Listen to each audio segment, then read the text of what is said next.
About 13 years ago, probably, I was in school.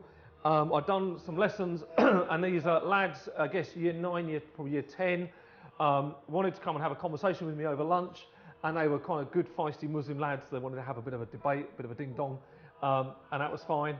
And over a few days, we had these discussions, but it all got very, very dissatisfying.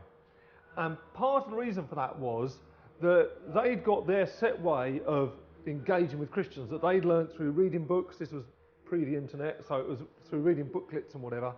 And I'd been on some training things about how you engage with Muslims that came from very much the debating kind of approach. And these conversations got nowhere, because every time I said, well, look, the Bible says this, they just said, well, the Bible's been corrupted, so that's irrelevant.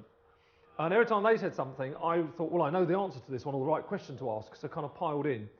And we just got nowhere, because we neither of us actually agreed on the very basis of the truth which we were trying to discuss. And as I was kind of wrestling with, why isn't this working? Why are we not getting anywhere in these conversations? It occurred to me that we actually had completely different philosophies of truth. So they would say to me, and many Muslims since have said to me, Islam is so simple and beautiful it must be true. We have one God who revealed one book in one language to one prophet. How simple and beautiful is that? Look at it and you'll believe it's true. And I'm going, yeah, but that could imply all sorts of things. I'm not sure about the fact that simplicity equals truth. I don't buy that, because when I look at the Bible, I see all this complexity written by loads of different people over hundreds of years, and yet there's a consistent message. The Trinity, which you can't even get your head round, it doesn't make sense, so no one could have invented that. It must be God. Complexity equals truth. Doesn't it? Obvious.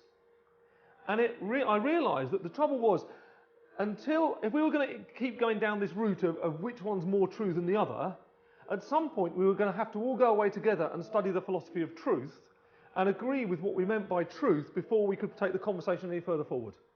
And that clearly wasn't going to happen. So I thought, well, so how do we move this forward? Because actually, what I wanted these lads to do was to hear, if you like, the content of the Christian message. That was what I actually wanted them to hear. I wanted them to hear about the message of Jesus and his death and resurrection and grace and salvation and all that means for people today. And I wanted to find a way of sharing that with them in a way that kept my integrity. So I was speaking kind of my faith faithfully, but also didn't insult them and allowed them to keep their integrity.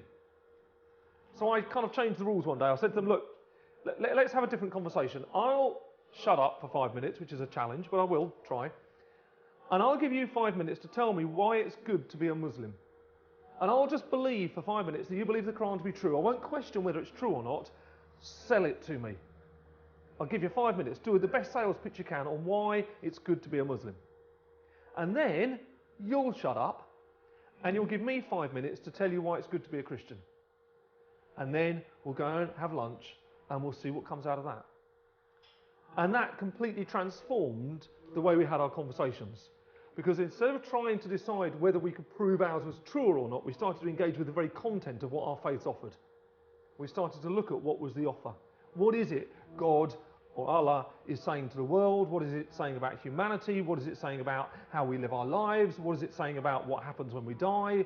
What is it saying about our relationships?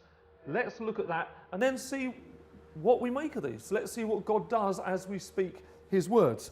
So that was for me quite a seminal moment, and much of the work I've done since has been based on that, grappling with how do we share the content of our faiths when actually trying to prove which one's truer than the other just constantly hits the kind of the buffers, as it were.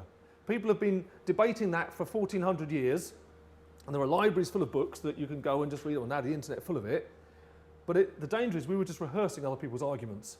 They would come with, I've read this, I'd go, yeah, but I've got the answer to that, and we got nowhere. And ever since I've been looking at how do we find a way to move beyond that so we're actually talking about what we actually believe the content of our faith.